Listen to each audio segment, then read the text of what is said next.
assistance. Britain and France agree the terms tonight for lifting the beef ban. But still the ban stays until French scientists have the final say. The Royal Ulster Constabulary receives Britain's highest civilian award for bravery.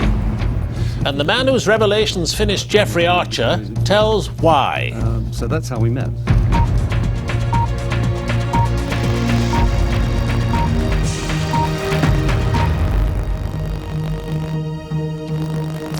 Good evening. The tortuous saga of French hostility to British beef could at last be entering its final act.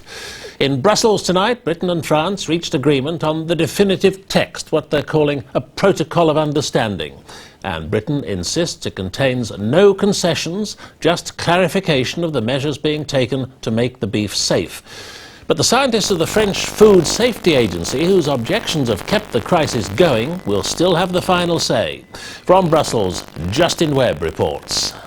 The final outcome is still not 100% certain, but tonight here at the European Commission, they believe they have found a form of words that could allow the champagne corks to pop in London and Paris.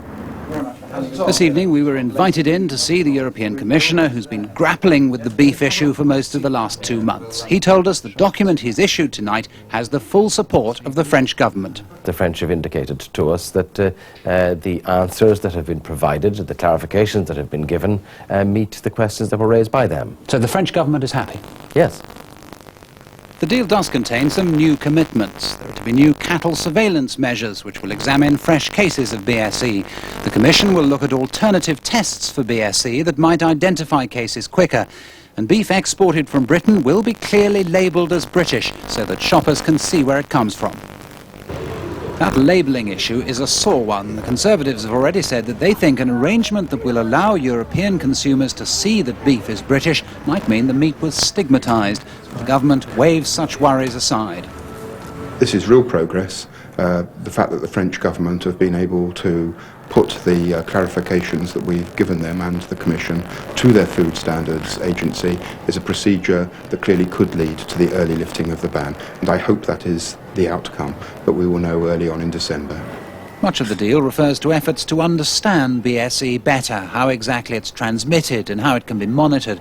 The document takes note of new scientific work at laboratories like this one in Switzerland that might one day allow all meat to be tested before it reaches shops.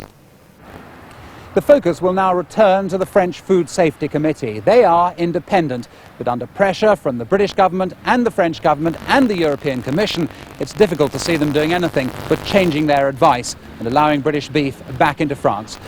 Justin Webb, BBC News, Brussels. Well, joining us now from Paris is our correspondent John Sopel. John, could these French scientists still throw a spanner in the works?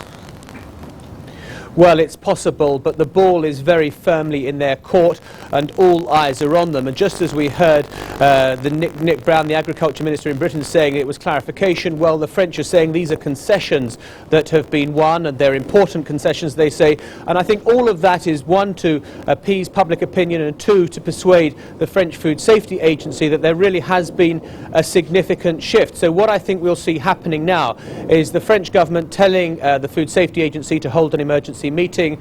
They will gather together their scientific committee probably at the beginning of next week. They will spend a few days deliberating. They won't want to be seen to bowing to political pressure, and then by the end of the week, all being well, they will reach their verdict, and then it's of course possible that British beef could be on sale in